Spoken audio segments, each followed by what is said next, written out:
interessante a gente observar que quando a gente decide romper com algumas coisas, quando a gente decide romper com as nossas vontades, com a preguiça, com a vontade de ficar em casa, com essas coisas do final do ano, essa correria, eu tenho certeza que o Espírito é aquele que te assiste na tua necessidade. Ele diz, ele veio, ele vai ser alcançado. Eu vou fazer coisas na vida dele que até ele vai ficar perplexo e admirado com o que eu vou fazer.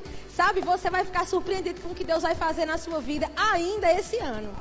Amém? Sabe, porque Deus é um Deus de coisas novas. Tem um peixe que a ciência explica, que é chamado de rêmora. Esse peixe, geralmente, ele gruda no tubarão, na tartaruga, mas o exemplo que eu vou trazer hoje é no tubarão. Ele vai e gruda no tubarão, e quando o tubarão vai atrás da presa, e ele vai com tudo, com toda a força, ele vai lá só pegando carona, o peixe. E aí, quando ele dá aquela tragada, sabe o que acontece? O rêmora fica só esperando para poder comer a carne. Mas quem teve o ataque, quem fez tudo foi o tubarão. Eu quero te dizer uma coisa, Jesus já conquistou tudo para nós e agora a gente está só como rêmora. A gente gruda na unção, a gente se associa, a gente pega junto e sabe, grandes coisas vão acontecer. Você vai comer de um alimento saudável que vai sustentar a sua vida e que vai te fazer pleno. Amém? Aleluia! Então, como nós já falamos, nós vamos estar estudando sobre a carta de Timóteo. Timóteo era um jovem.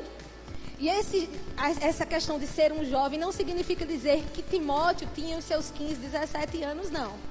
Timóteo tinha, nesse período em que Paulo escreveu essa carta, ele tinha em média entre 30 a 40 anos de idade. Mas ele era considerado jovem. Então, se você tem essa idade aqui, glória a Deus, aleluia, você ainda é jovem, né? Então, a gente vê no contexto, né, que o próprio significado da palavra Timóteo é honrado por Deus. Então, Timóteo, ele foi honrado por Deus. E uma das honras que Deus deu a ele foi caminhar com o apóstolo Paulo. Que honra era aquela de ter alguém tão sábio, tão cheio do Espírito. E sabe, se a gente for olhar para o passado de Paulo, você vai ficar com aquela imagem e vai dizer, quem é esse homem? Para agora ensinar tantas coisas boas, coisas que a Bíblia diz que são tão inefáveis, que tem coisas que nós nem poderíamos ouvir, porque Paulo escutou na comunhão, na intimidade. E leva tempo. Se a gente tivesse escutado, talvez a gente não entenderia. Então a gente vê que o passado de Paulo não o condenou. Pelo contrário, ele entendia o poder do Evangelho. E o poder do Evangelho transformou Paulo para que ele pudesse ser uma bênção e inspiração, um mentor para a vida de pessoas. Eu quero te dizer uma coisa, não importa como foi o teu passado, você pode se tornar um mentor na vida de alguém. Você pode se tornar alguém que seja inspiração para a vida de alguém. Amém? E Timóteo, ele foi honrado por Deus. A Bíblia diz, em Atos capítulo 16, já descreve que Timóteo já estava desde o início, na segunda viagem missionária de Paulo. Timóteo já estava caminhando junto com Paulo. Timóteo era um discípulo, a Bíblia fala. Ele estava lá aprendendo. Nesse tempo, ele tinha em média entre 18 a 20 anos de idade. Era mais ou menos por aí que Timóteo tinha. E ele estava lá caminhando com Paulo, até que, na fidelidade, porque Paulo descreve várias vezes Timóteo, em outras cartas, que Timóteo, ele andava muito próximo a Paulo. Logo, Timóteo, ele não tinha pai. Pelo menos na Bíblia não existe nenhum registro de que Timóteo caminhou com seu pai biológico. Timóteo foi criado por sua mãe, Eunice, e sua avó Loide. Mas ele teve uma boa base familiar. E a gente pode extrair outra realidade espiritual. Talvez você tenha criado seus filhos sem a presença de um pai biológico, mas isso não significa dizer que ele vai crescer sem uma estrutura. Se você decidir alimentar as pessoas da sua casa com a palavra da fé, é impossível que elas não cresçam em sabedoria, em graça, em estatura, diante de Deus e dos homens. Amém? Então Timóteo, ele teve essa base. Com a sua mãe, com sua avó, do Evangelho, elas se converteram logo no começo, quando Paulo começou a ministrar. E nesse período, Timóteo, ele colou em Paulo, se associou à unção que havia na vida de Paulo. E teve um período em que Paulo, ele precisou, depois que ele foi preso. Você sabe que Paulo ele foi muito perseguido por aquilo que ele pregava, também por aquilo que ele era no passado. As pessoas não conseguiam entender essa história de ser um perseguidor ferrenho e de repente ser um apóstolo da fé. Então muita gente começou a perseguir Paulo, mas dentro dessas viagens que ele fazia visitando as igrejas, havia uma igreja que era a igreja de Éfeso. Essa igreja era uma igreja muito complicada. Ela era uma igreja que estava rodeada de falsos mestres, de falsos ensinos, de falsas doutrinas, de doutrinas de demônios. Tantas coisas estavam acontecendo naquela cidade e naquele tempo ainda não tinha sido levantado um pastor, porque era assim que funcionava na igreja primitiva. Até que o crescimento fosse acontecendo, a igreja, quem tomava conta eram os anciãos. Eram pessoas idosas que tomavam conta daquela congregação.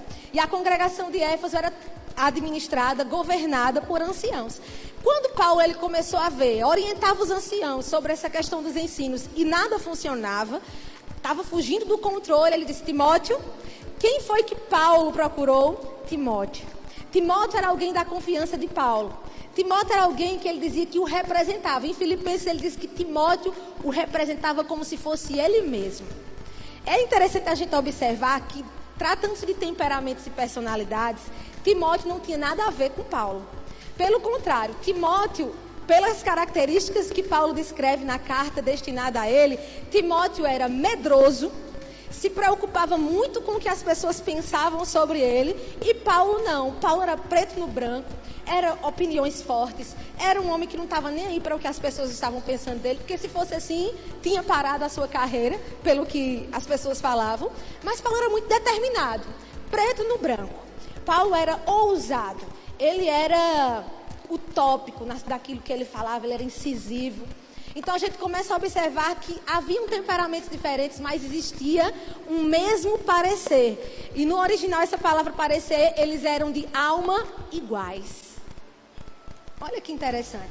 Então, Timóteo estando no lugar, ele tinha tanto zelo pelo que Paulo prezava, pela visão de Deus, pelo propósito das Escrituras, pela sã doutrina que está lá em Hebreus capítulo 6, que ele não tirava nada, nenhuma vírgula do que Paulo dizia e o que Paulo mandava ele fazer. E quando ele ia visitar as igrejas, ele sempre trazia um relatório fiel do que acontecia com as igrejas. Então, Timóteo, ele era um fiel companheiro, era um filho na fé de Paulo, e foi por isso que Timóteo ele foi levantado por Paulo para assumir uma igreja com tantos problemas, porque requeria alguém maduro. Fala assim comigo: maturidade.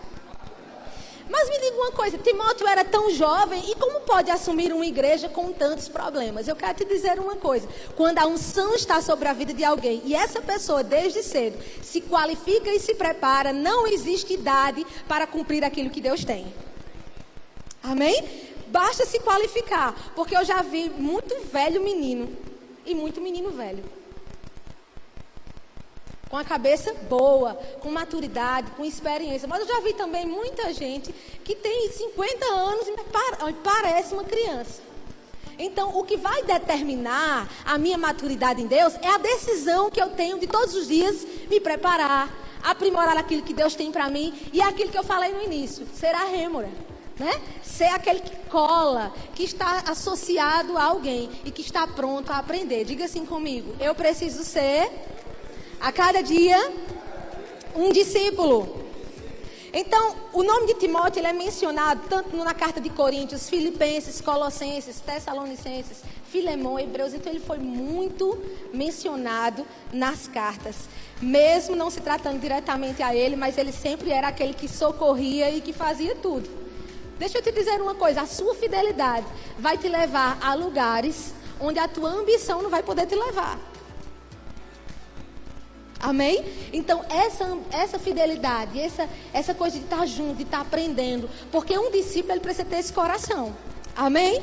Então, quando a gente começa a ver a igreja de Éfeso, a gente começa a entender o problema que estava nas mãos de Timóteo para resolver. A gente começa a ver que nesse momento que Paulo deixa Timóteo e vai embora, até então estava tudo bem. Estava lá coladinho em Paulo, tudo que via Paulo fazer, estava lá na retaguarda, mas houve um momento que ele precisou assumir sozinho a responsabilidade. Deixa eu te dizer uma coisa, nem sempre na nossa vida nós vamos ter sempre os nossos mentores do nosso lado. Vai chegar um momento que vai acontecer como Moisés, lembra lá? Josué precisou dar seguimento. Amém? E às vezes a gente acha que vai ter a vida inteira ao lado de pessoas que vão nos mentorear e a gente não aproveita da unção que está sobre a vida delas. Então é importante a gente colar mesmo. Não é bajulação, é honra, é respeito, é admiração, é entender que alguém, aquela pessoa que Deus levantou, tem a unção para te ensinar. Amém? Aleluia. Abre comigo com a Bíblia em 1 Timóteo, capítulo 1. É interessante a gente observar que essa cidade, Éfeso, era uma cidade muito rica. Era uma cidade litorânea, portuária, onde a comercialização reinava, né? E, consequentemente, dinheiro corria naquela cidade. Nessa história de ter tanto dinheiro, ter tanta coisa, principalmente um dos recursos lá que eles tinham era a prata. Então, eles comercializavam, como também se tornaram idólatras, fazendo imagens de esculturas. Então, tem lá a deusa dos Efésios, a deusa Diana. Se você já leu o livro de Atos, você vai ver que tem esse templo lá, onde Timóteo também teve que romper com a idolatria das pessoas. Paulo pegou esse começo mesmo, onde o evangelho ainda não tinha sido pregado por lá, que as pessoas eram totalmente idólatras. Mas mesmo assim, isso ainda predominava no momento de Timóteo pastorear. Pessoas ainda que não eram convertidas, ainda viviam nessas práticas. Você está aprendendo, irmão? Essa igreja de Éfeso também foi mencionada em Apocalipse capítulo 2 pelo apóstolo João, quando ele diz que essa igreja esfriou no primeiro amor. Então, veja a situação e o contexto que Timóteo estava inserido. Então, o que é que esse gnosticismo, que era uma das coisas que os falsos mestres ensinavam, tanto o gnosticismo como o judaísmo, o legalista, e também era uma mistura com o cristianismo. Então, quem estava chegando na igreja, quem estava se convertendo, quem era novo convertido, ficava sem entender, porque era muita gente querendo ensinar, era muita gente querendo ser doutor da lei, era muita gente querendo pregar coisa, e ele já não estava entendendo o que era o evangelho da graça e o que era a lei. O que era esse gnosticismo, né? E aí eu vou explicar para vocês o que é que eles acreditavam. Eles acreditavam que o espírito era bom, mas que a matéria, o corpo, não prestava para nada. Isso já era um pensamento dos gregos. Essa ideia do corpo, geralmente eles faziam exposições, né? Na Grécia você vai ver muito isso, quem estudou história. Então eles achavam que o corpo era uma coisa exposta ao pecado, que não tinha jeito de ser restaurado. Então, não existia essa história da ressurreição do corpo na vinda do Senhor. O corpo era mau e somente a alma tinha importância. Diziam que Deus era maculado desde o momento que ele veio à terra e que começou a criar e ter contato com o homem, ter contato com as coisas. Deus ele foi maculado, eles diziam. Proibiam o casamento e certos alimentos. Diziam que não era para ter essas práticas. Aparições angelicais. Eles acreditavam que Jesus era mais uma aparição de um anjo. Então, eles podiam ter várias experiências com anjos, com pessoas que eles acreditavam que eram ícones e referências espirituais, e eles acreditavam que somente só a salvação não lhes traria a vida eterna, mas eles tinham que ter experiências, essas visagens, eu vou dizer assim, não é nem visão, eram essas visagens que eles tinham, e eles achavam que era essa experiência, oh, aleluia, que fazia eles serem espirituais. Então, havia uma mistura tão grande que Timóteo não sabia nem por onde começar, né? Cristo, ele não veio em carne, eles negavam isso, que Cristo não veio em carne, porque se Cristo tivesse vindo em carne, Cristo era pecador. Então, misturavam muito essas coisas, e eles tinham essa ideia mesmo da aparição dos anjos como algo que estivesse associado à salvação.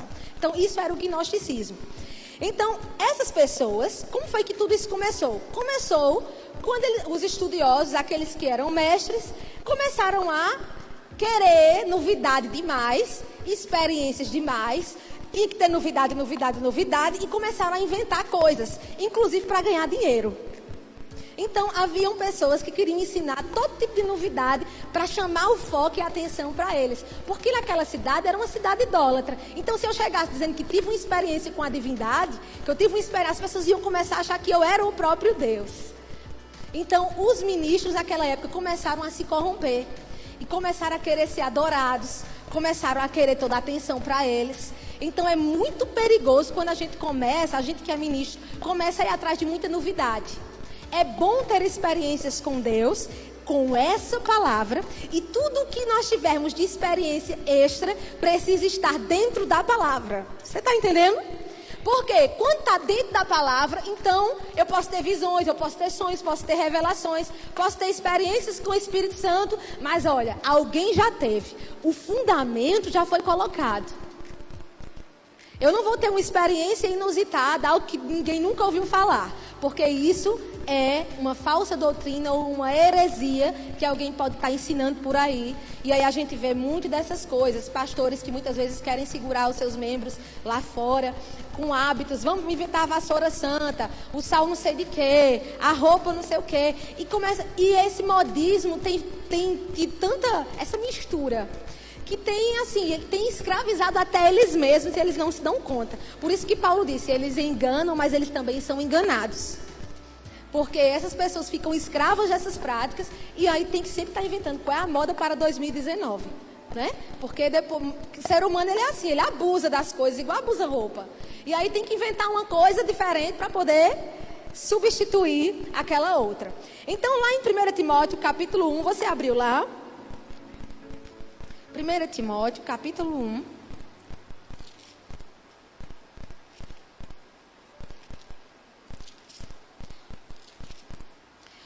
Timóteo, capítulo 1. Paulo, nesse momento, né, ele escreve a Timóteo em resposta a uma carta de Timóteo. Então, Timóteo, quando se deparou com todo aquele problema, pelo amor de Cristo, tem que escrever para Paulo, porque eu não estou sabendo como resolver isso.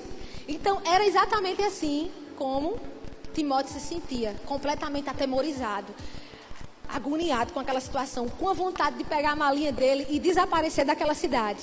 Mas ele escreve a Paulo. E sabe o que eu acho curioso nisso? É que Timóteo, ele não oculta de Paulo o que ele estava passando. Ele poderia muito bem passar uma imagem, muito boa para Paulo. Tá tudo bem, mandar uma carta, o negócio aqui tá bom demais.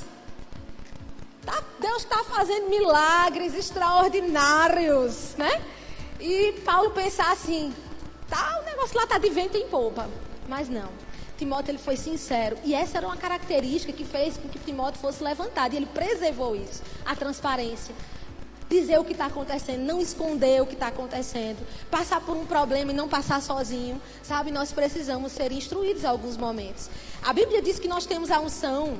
E aí diz, não tem necessidade que alguém vos ensine. Algumas pessoas pegam esse texto ao pé da letra e dizem, ninguém precisa mais ensinado por ninguém. Eu tenho o Espírito Santo.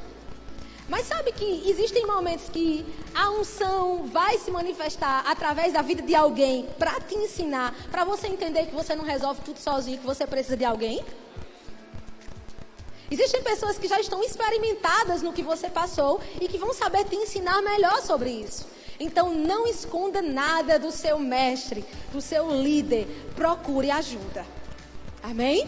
E aí Timóteo, depois de escrever, Paulo manda a carta de volta. E nessa carta ele começa a instruir.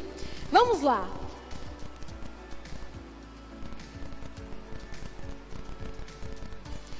Ele começa dizendo: quando eu estava de viagem rumo da Macedônia, te roguei que permanecesse ainda em Éfeso para demonstrares a certas pessoas a fim de que não ensinem outra doutrina, nem se ocupem com fábulas e genealogias sem fim, que antes promovam discussões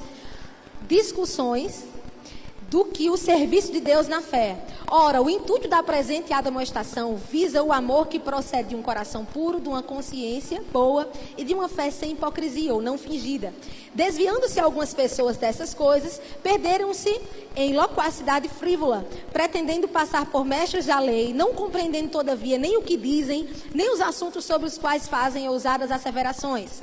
Sabemos, porém, que a lei é boa se alguém dela se utiliza de modo legítimo, tendo em vista que não se promulga lei para quem é justo, mas para transgressores e rebeldes, irreverentes e pecadores, ímpios, profanos, parricidas, matricidas, homicidas, impuros e assim vai. No verso 11 diz: segundo o evangelho da glória, bendito o qual foi encarregado. E aí, mais adiante, ele começa a dizer: olha, eu dou graças a Deus por aquele que me fortaleceu, que transformou minha vida. E no verso 16: mas por esta mesma razão me foi concedida misericórdia, para que em mim o principal evidenciasse Jesus Cristo, a sua completa longanimidade, e servisse eu de modelo a quantos hão de crer nele para a vida eterna. Fala assim comigo: Deus me levantou para ser um modelo para aqueles que hão de crer. Amém? E aí ele começa a dizer: eu te encarrego, ó filho Timóteo, segundo as profecias de que antecipadamente foste objeto, combate, firmado nelas o bom combate, mantendo a fé e a boa consciência, porque alguns, tendo rejeitado a boa consciência, vieram naufragar na fé. E mais adiante ele diz: entre eles está Himeneu e Alexandre. Esses dois homens foram mestres que estavam perturbando o ambiente, ensinando falsas doutrinas. E aí ele diz: olha, fica guardado dessas coisas. O zelo de Paulo foi primeiramente com a vida de Timóteo, porque se Timóteo estivesse blindado dessas coisas, consequentemente o povo também estará. É interessante a gente observar isso, quem é líder. Se você é blindado por Deus, tá fortalecido, o povo ele vai ser reflexo do que você é, do zelo que você tem, do que você segue, porque é impossível alguém seguir outra coisa, principalmente maioria eu falo, quando o líder ou o mentor, ele segue o padrão de ser fiel ao Senhor e à doutrina. Amém? Aí a gente começa a ver que ele levanta pessoas, ele diz: eu levantei pessoas fiéis ao ministério. Aí vem o capítulo 2. O capítulo 2, Paulo ele já começa a mostrar a Timóteo que a oração dele poderia mudar situações. Deixa eu te dizer uma coisa: se o teu departamento está passando por alguma necessidade, é tempo de nós nos levantarmos em oração. Timóteo estava naquele momento sem saber o que fazer. Ele disse: vamos orar. Orar por todos os homens. Porque por mais que fulano seja ruim, por mais que Beltrano seja assim, a Bíblia diz que é a vontade de Deus que todos os homens conheçam a verdade, sejam salvos e venham ao pleno conhecimento da verdade. Paulo ele demonstra qual era a vontade de Deus para o povo. Diga assim: Paulo demonstra a vontade de Deus para o povo. Amém? E ele diz: é a vontade de Deus que todos os homens se salvem e venham ao pleno conhecimento de Deus. E ele começa a dizer: ore pelas autoridades, ore pelas pessoas que estão fazendo isso, ore por todos os homens. Amém? E aí ele começa a falar sobre essa questão da importância de chegar ao pleno conhecimento. Depois, Paulo começa a orientar Timóteo sobre a questão das mulheres. Vai lá em 1 Timóteo capítulo 2, quando ele diz assim, verso 9: da mesma sorte que as mulheres, em traje decente, se ateviem com modéstia e bom senso, não com cabeleira frisada, ou com ouro, ou pérolas, ou dispendioso, porém com boas obras, como é próprio às mulheres que professam ser piedosas. A mulher aprende em silêncio com toda submissão. E não permito que a mulher ensine, nem exerça autoridade de homem. Esteja, porém, em silêncio. Portanto, primeiro foi formado Adão, depois Eva. E Adão não foi iludido, mas a mulher, sendo enganada, caiu em transgressão. Quando a gente pega esse texto, irmãos, a primeira vez que eu li esse texto, misericórdia. Não é para mulher usar cabelo frisado, nem pedras preciosas, nem roupa. Ficar calada na igreja. E agora, o que dizer das mulheres que ministram na igreja? A gente começa a pensar mil coisas. E muitas igrejas tradicionais seguem esse versículo. E mulher não fala na igreja. E aí há quem levante-se e diga: Paulo, ele era muito machista. Paulo era contra as mulheres. E na verdade Paulo ele não era contra as mulheres. Pelo contrário, a maioria das pessoas que serviram a Paulo em seu ministério eram mulheres. Entre elas estava Priscila, Trifosa, Trifena, né?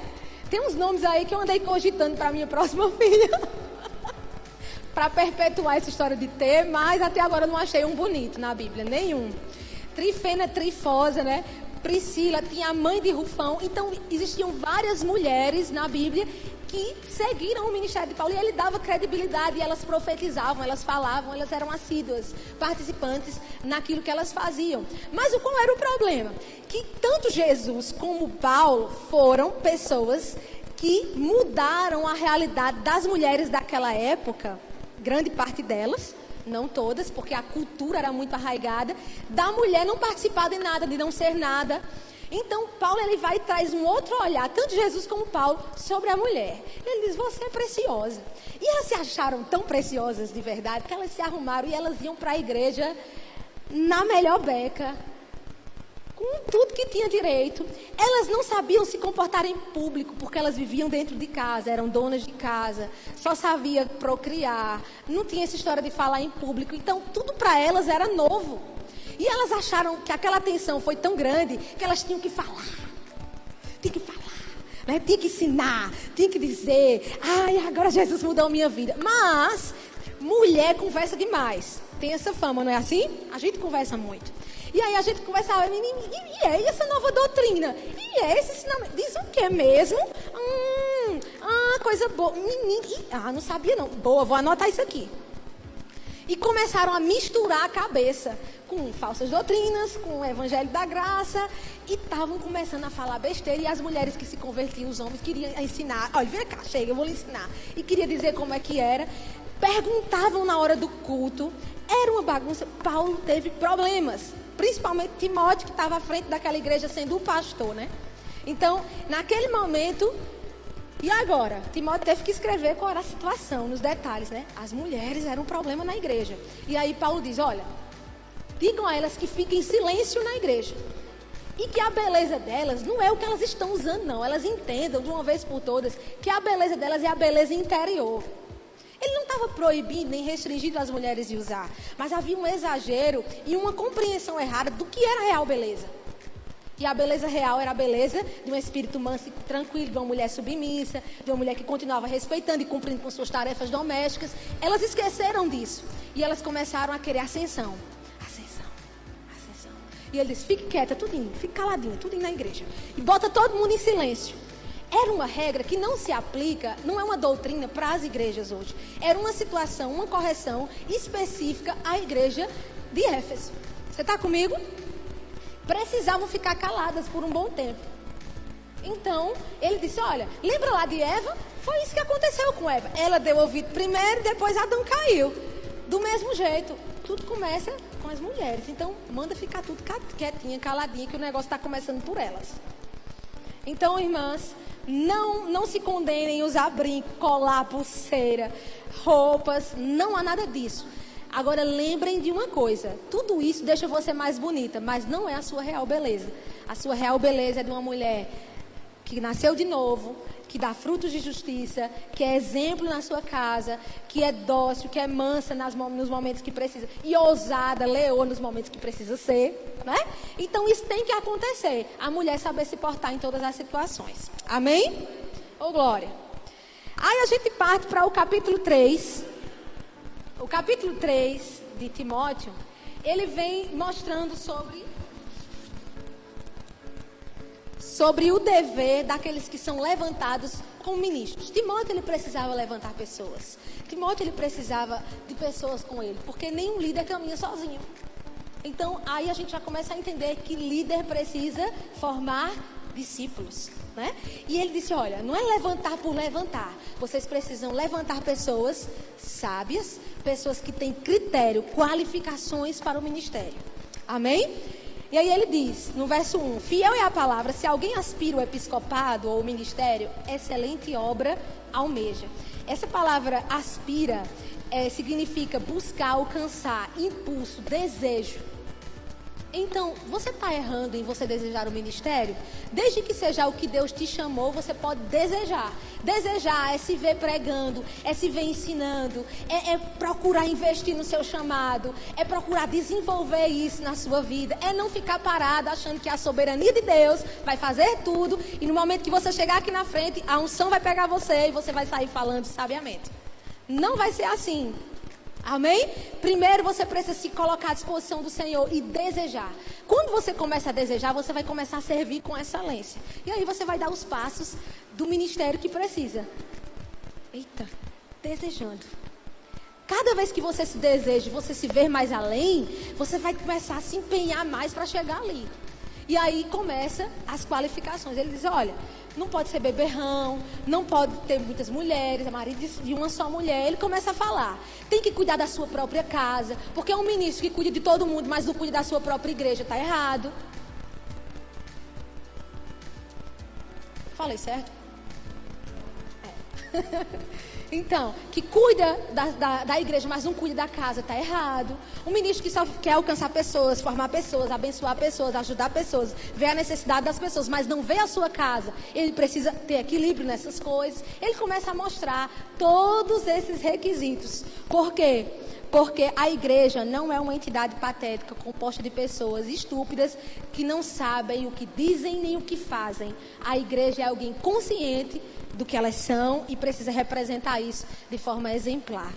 Amém? Seja exemplo. A gente não vai acertar 100% nas coisas, mas a gente precisa pelo menos ter o desejo de fazer. Tudo começa aí. E aí a gente começa a sair da média 7. E começa a avançar mais, a praticar outras coisas. Amém? Então, se você é um ministro do Evangelho, leia 1 Timóteo 3, que vai ter lá os requisitos do que você precisa ter zelo e cuidado. Amém? No verso 6, ele diz assim, 1 Timóteo 3, 6. Não seja neófito para não suceder que se ensoberbeça e incorra na condenação do diabo. Essa palavra neófito, para mim é novidade. Neo vem de planta, né? Foto vem de novo. Neo é novo. Foto, planta. Isso. Biologia, né? E aí a gente começa a ver que nova planta ou planta nova. Não, pela minha surpresa, não é só quem é novo convertido. O neófito é também alguém que é plantado num jardim. Alguém novo que é plantado num jardim antigo, nos originais. Eu fiquei surpresa com essa expressão, que inclusive eu achei no livro de Rick Renner, aquele Espíritos Enganadores, o novo que o pastor indicou pra gente, né, e presenteou. Esse livro, depois eu trago para vocês, quem quiser ter acesso e comprar, é muito bom, que ele vai falar muito de Timóteo nesse livro. E aí ele vai e diz, uma planta nova no jardim antigo. E aí ele começa a orientar Timóteo. Diz, olha, Timóteo, cuidado para você não promover de forma rápida, excessivamente rápida, alguém que não está preparado para o ministério.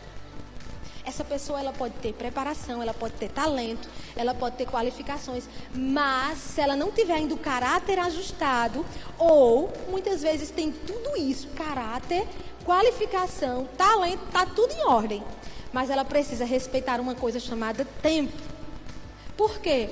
Porque se não respeitar uma coisa chamada tempo, essa pessoa ela vai entender o seguinte, na promoção, no momento que é promovido, em tão pouco tempo eu cheguei a ser isso é sinal de que eu posso ser mais e melhor do que quem me levantou. Você está comigo? E a gente precisa se blindar dessas coisas. Amém? Por quê? Se eu cheguei assim em tão pouco tempo, então significa dizer que eu posso ir mais além. E eu não sou pouca coisa não. E aquela pessoa ela vai começar a se ensoberbecer. Eu lembro quando as pessoas escutaram essa notícia sobre o Rema Brasil, na hora eu fiquei, né, feliz da vida quando o pastor conversou comigo. Mas sabe que esse sonho ele não começou no dia que ele me convidou, ele começou quando eu tinha 15 anos. Há 15 anos atrás. E eu ficava olhando, deslumbrada com aquilo. E algumas pessoas pensaram, você já mal entrou no verbo, já é professora? Eu já escutei muito disso. Não aqui, graças a Deus, mas nas pessoas que me conheceram. Já? Mas não sabe o percurso que foi levado para isso. Quanto tempo eu passei dentro do quarto estudando, quanto tempo eu passei desejando, quanto tempo eu passei orando, quanto tempo eu pegava aquelas apostilas que Honório me pedia para traduzir para o espanhol, e eu ficava, ai que massa, ficava deslumbrada com aquele assunto, e eu dizia, aí um dia ela me dizendo, você pode ser monitora? tudo que envolvia o rema eu queria fazer. Por quê? Porque era uma coisa que eu gostava. Para mim era como se eu estivesse dentro do sonho. Você está comigo? Então, pode parecer para quem já ensina ou quem tem essa prática, grande coisa, mas para mim foi. Porque é um desejo, uma coisa de ensinar, de fazer o que Deus me chamou. Você está comigo? Então, nesse momento, quando a gente fala de neófito, tenha cuidado em promover pessoas rapidamente, para que essas pessoas depois não venham lhe trair ou lhe decepcionar. Esse é o problema de Timóteo. Timóteo estava vivendo esse momento. Pessoas estavam o abandonando no ministério para seguir essas doutrinas. Timóteo estava se vendo sozinho. Muita gente deixando ele no ministério. A igreja, já imaginou você pegar uma igreja crescendo, estava cheia, também com tantos problemas também. Ao passo que tinha muita gente, também tinha muitos problemas. Mas sabe o que é a sensação do camarada entrar para pastorear e, em vez de encher mais, esvaziar? Foi a situação de Timóteo. No lugar de crescer, estava diminuindo. E aí ele pegou em apuros. Disse, o que é que eu faço? E aí Timóteo começou a dar as instruções. No capítulo 4, amém? Diga assim, o Senhor me ensina a acreditar nas pessoas e a saber o tempo de levantá-las. Amém? Capítulo 4. Timóteo ele vai começar a falar sobre os desafios dos últimos tempos, né? No verso 6 do capítulo 4, ele diz, expondo essas coisas, capítulo 4, verso 6, isso mesmo. Expondo estas coisas aos irmãos, serás bom ministro de Cristo Jesus, alimentado com as palavras da fé e da boa doutrina que tens seguido. Diga assim, quem segue a doutrina, busca se tornar. É isso que no original quer dizer. Buscar se tornar o que a doutrina diz. Seguir é isso. Amém? Aleluia. E aí a gente começa a ver. Mas ele diz, expondo essas coisas, alimentando dessa palavra da fé, da boa doutrina que tem seguido, rejeita as fábulas profanas e de velhas caducas. Exercita-te pessoalmente na piedade. Olha aí a mulher aparecendo de novo.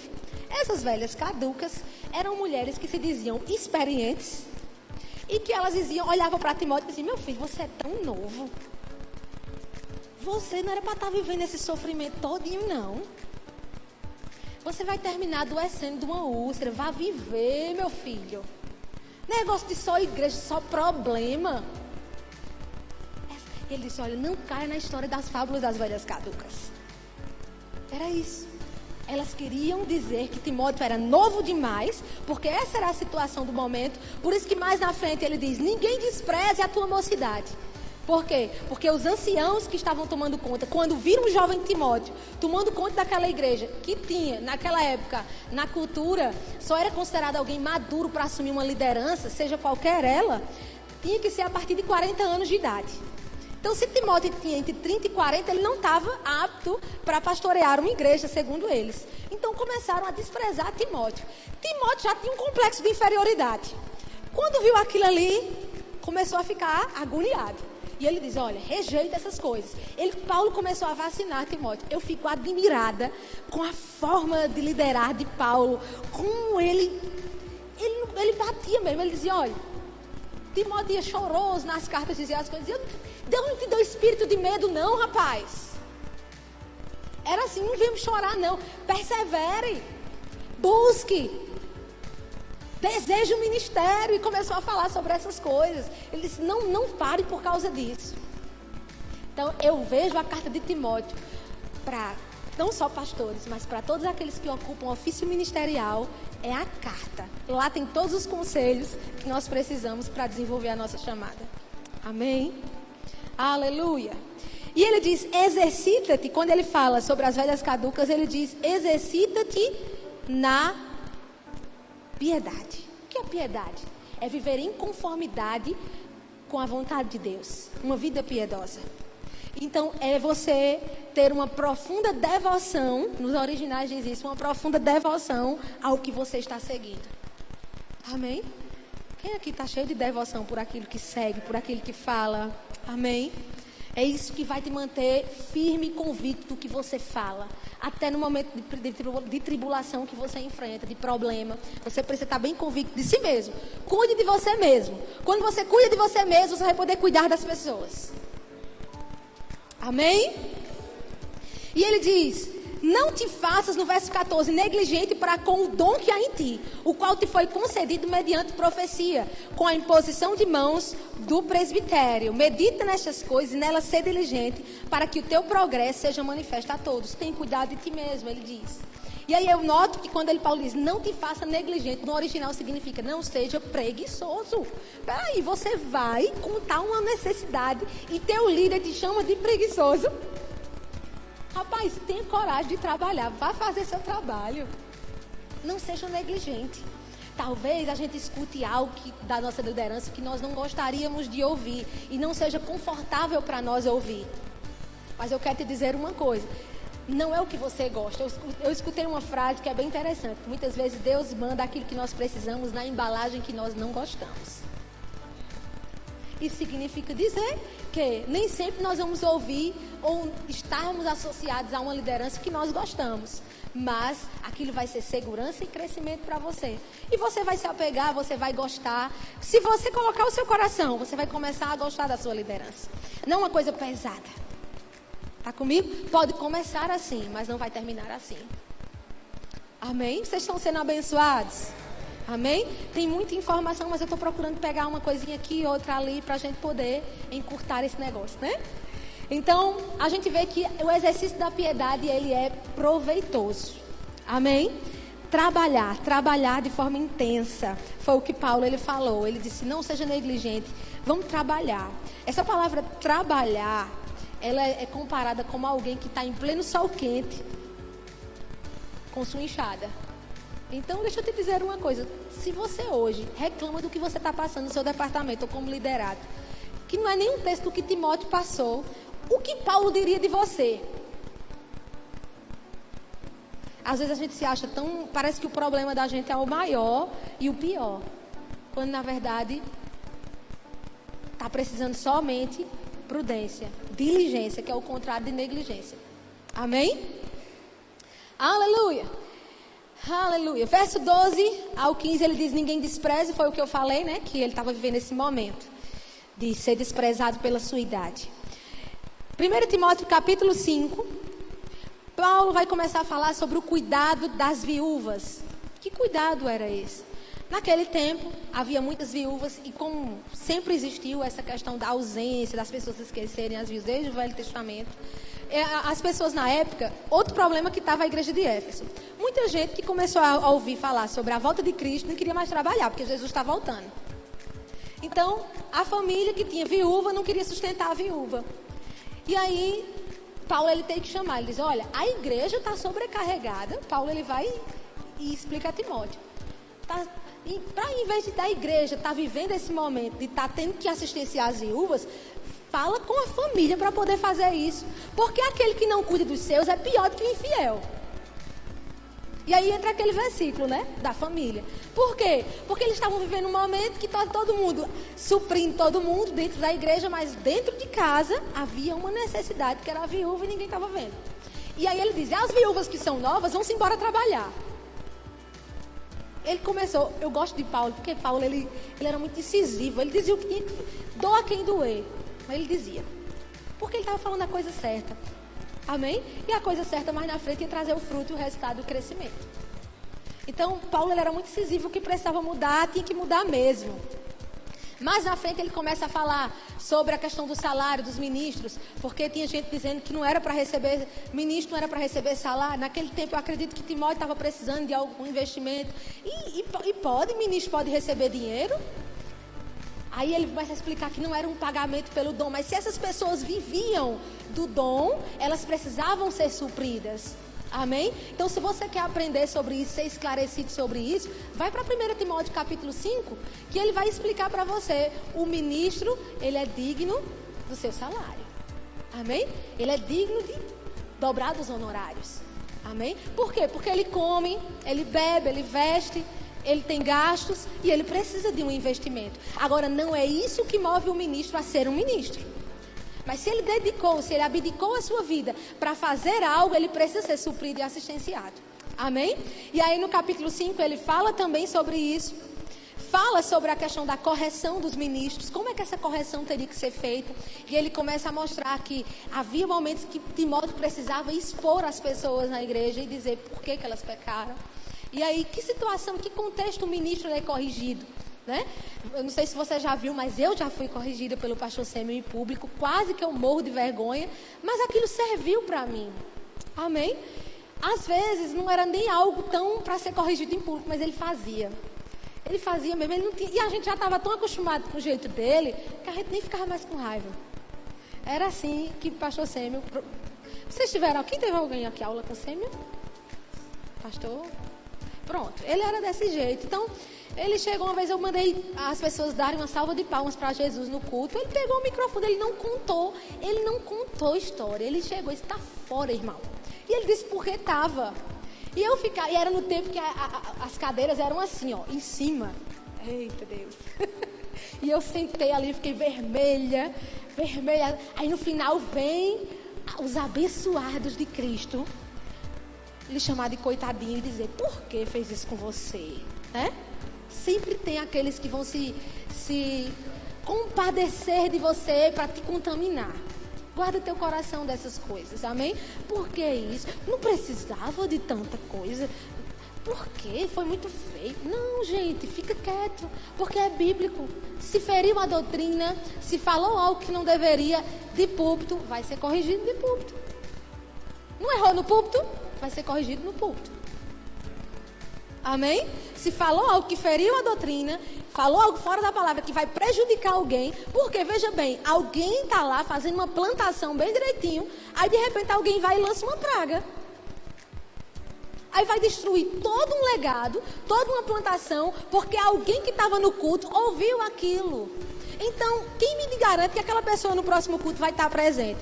Então, se errou naquela hora, vai ser corrigido naquela hora. Então, Paulo, ele advertiu isso. Ele chama em público e mostra isso. A gente não vai ler todos os versículos por causa da hora. Mas é bíblico que isso aconteça. Agora, existem situações, amém? Situações, quando o problema é doutrinário, ou quando alguém, por exemplo, adultera, essa pessoa ela tem a oportunidade de vir aqui na frente, de pedir perdão à igreja, porque essa pessoa tinha uma confiança para com a igreja, uma admiração, e ela sim tem uma reputação a zelar, né? Vai ter que começar tudo de novo, porque o perdão acontece, mas essa recomposição da credibilidade precisa ser construída com um tempo, mas ela precisa se redimir diante da igreja. Amém? Se redimir em que sentido? De pedir perdão e de mostrar que está pronto para ser ensinado de novo, para sentar no banco e aprender e ser corrigido. Amém? Então, nessas situações é bíblico, sim, ser corrigido em público.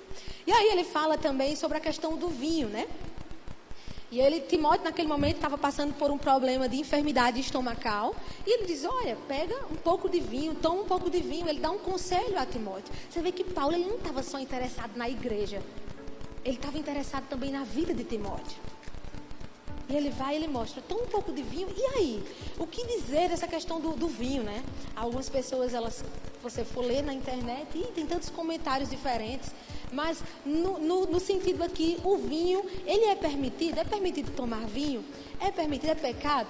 Pode tomar vinho, desde que não seja com o objetivo de se embriagar. Amém?